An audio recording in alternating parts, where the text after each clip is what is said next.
សួស្តីអ្នកទាំងអស់គ្នាថ្ងៃនេះខ្ញុំប្រាប់ពីវិធី4យ៉ាងនៅក្នុងការប្រើប្រាស់ shutter speed ឲ្យត្រូវតាមស្តង់ដារបច្ចេកទេសទី1យើងត្រូវដឹងថា shutter speed គឺជាល្បឿន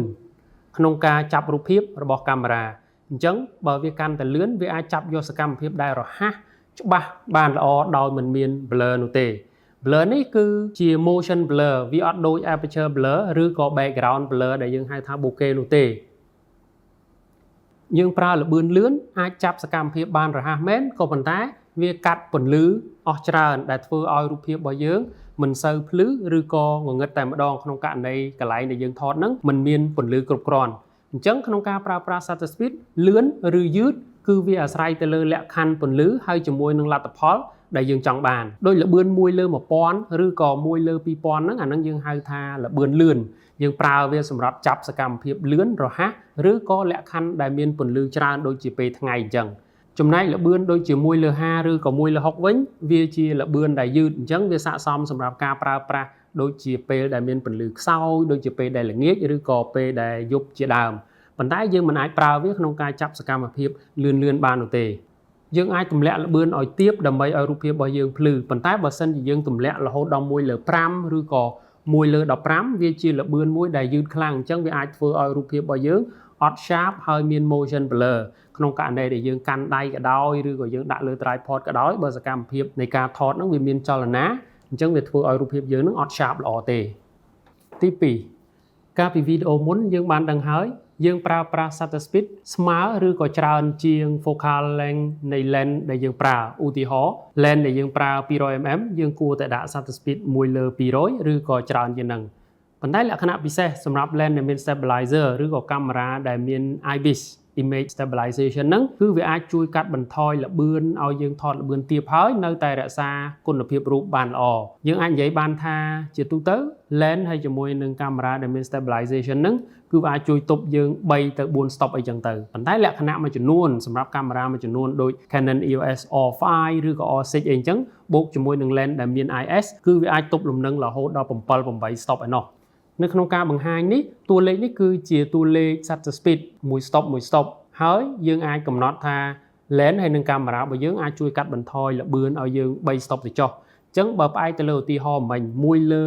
200សម្រាប់ lens ដែលមាន focal 200mm អញ្ចឹងបើសិនជាយើងកាត់ល្បឿន3 stop មានន័យថាយើងអាចដាក់ល្បឿនពី1លើ200មកត្រឹមតែ1លើ25ប៉ុណ្ណោះហើយយើងអាចចាប់រូបភាពនៅបានច្បាស់ល្អប៉ុន្តែកន្លែងនេះគឺគួរតែមានការប្រុងប្រយ័ត្នព្រោះបើសិនជាអ្វីដែលយើងថតមានសកម្មភាពវាអាចធ្វើឲ្យ blur ដូចគ្នាដែរអញ្ចឹងយល់ល្អបើសិនជាយើងថតតួអង្គ subject ជាមនុស្សដែលមានចលនាអីតិចតួចអញ្ចឹងគួរតែយើងដាក់ល្បឿន1លើ60វិញទោះបីជា lens ឬក៏កាមេរ៉ារបស់យើងមាន stabilization ក៏ដោយព្រោះវាអាចជួយកាត់បន្ថយនៅ motion blur ដែលចលនាកើតឡើងដោយ subject របស់យើងប្រែប្រួលតែចំពោះការដែលយើងថតអ្វីដែលយើងថត subject ដែលយើងថតវាគ្មានចលនាវាស្ងៀមដូចជាការថត landscape ការថតអាគារឬក៏ការថតលក្ខណៈ still life អញ្ចឹងគឺយើងអាចប្រើគោលការណ៍ទី2នេះបានទាំងស្រុងតែម្ដងទី3យើងអាចប្រើ shutter speed ដើម្បីប្រាប់ពីចលនាដែលកើតឡើងដោយប្រើល្បឿនទាបដើម្បីយើងបង្កើតទៅជា motion blur effect បានឧទាហរណ៍ដូចជាការថតដង្ហាល់វិលទឹកហូរឬក៏ម៉ូតូឡានបើកបរអីដើម្បីបង្កើតទៅជា motion blur ទៅធ្វើឲ្យអ្នកដែលមើលទៅលើរូបហ្នឹងមានអារម្មណ៍ថាចលនានៅក្នុងហ្នឹងវាលឿនវាមិនមែនជារបស់ដែលនៅស្ងៀមប៉ុន្តែយើងត្រូវតែទប់លំនឹងបើសិនជាយើងថតល្បឿនទាបបែបហ្នឹងឬក៏ទាមទារឲ្យយើងប្រើ tripod តែម្ដងព្រោះបើមិនចឹងទេវាអាច blur ទាំងអស់ដែលយើងមិនចង់បានបែបហ្នឹងហើយបើសិនជាយើងថតល្បឿនលឿនដើម្បីបង្ហាញពីសកម្មភាពមិញឧទាហរណ៍បែបមិញគឺយើងមើលទៅយើងអត់អាចបញ្ជាក់ថាវាវិលឬក៏វាមានចលនាលឿនប៉ុណ្ណាបានទេបើអញ្ចឹងនៅក្នុងការប្រើប្រាស់ល្បឿននេះយើងប្រើវាត្រូវដើម្បីបញ្ជាក់ពីចលនាទី4នៅក្នុងការថត portrait តួអង្គមនុស្សអីហ្នឹងទោះបីជាមានល្បឿនតិចល្បឿនទាបឬក៏ lens យើងមាន stabilize ក៏ដោយកាមេរ៉ា body យើងមាន IBIS ក៏ដោយគឺយើងមិនគួរទម្លាក់ល្បឿនទាបពេកទេឧទាហរណ៍ថាទម្លាក់ល្បឿនឲ្យទាបជាង1លើ50ឬក៏1លើ40អញ្ចឹងរហូតដល់ល្បឿនដល់1លើ5ឬក៏1លើ15អីហ្នឹងគឺវាអាចមានចលនាដែលធ្វើឲ្យ blur រូបភាពរបស់យើងព្រោះដោយសារមនុស្សតួអង្គដែលយើងថតហ្នឹងគឺមានចលនាតិចតួច មនុស្សមិនមែនរូបចម្លាក់ទេគឺតែងតែមានចលនាខ្លះៗអញ្ចឹងឯងអញ្ចឹងចំណុចនេះគឺជាក្បួនមួយដែលធ្វើឲ្យយើងអាចថតរូបភាពរបស់យើង sharp ល្អនៅក្នុងលក្ខខណ្ឌដែលខ្សោយពន្លឺប៉ុន្តែវាការពារនៅចលនាតិចតួចឬក៏ការ blur ដោយសាររង្គើខ្លះៗ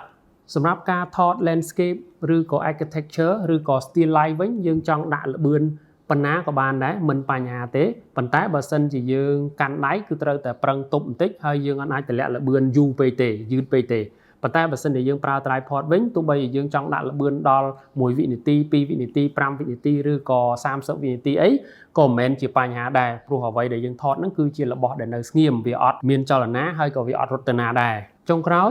ត្រូវចាំថាយើងអាចប្រើ shutter speed ឲ្យលឿនទៅដើម្បីចាប់រូបភាពឲ្យច្បាស់ល្អចាប់សកម្មភាពឲ្យជាប់បានល្អប៉ុន្តែក្នុងករណីដែលយើងចង់បង្កើត motion blur គឺយើងប្រើល្បឿនតិចសមរម្យដែលយើងអាចទប់បានឬក៏សមរម្យជាមួយនឹងលក្ខខណ្ឌនៃការថតរបស់យើងបានអញ្ចឹងនៅក្នុងការយល់ shutter speed ច្បាស់លាស់នេះគឺអាចឲ្យយើងបង្កើតរូបភាពទៅតាមអ្វីដែលយើងចង់បានហើយរក្សាគុណភាពបានល្អអរគុណច្រើនសម្រាប់ការតាមដានវីដេអូមួយនេះអញ្ចឹងសង្ឃឹមថាព័ត៌មានបាញ់មិញអាចជួយឲ្យយើងយល់ច្បាស់ពីការប្រើប្រាស់ shutter speed និងអាចបង្កើនសមត្ថភាពរបស់យើងនៅក្នុងការបង្កើតរូបភាពទៅតាម effect ដែលយើងចង់បានហើយច្បាស់លាស់ល្អទោះបីជាយើងមាន lens ណាឬក៏កាមេរ៉ាណាក៏ដោយអរគុណច្រើនយើងនឹងជួបគ្នានៅវីដេអូក្រោយ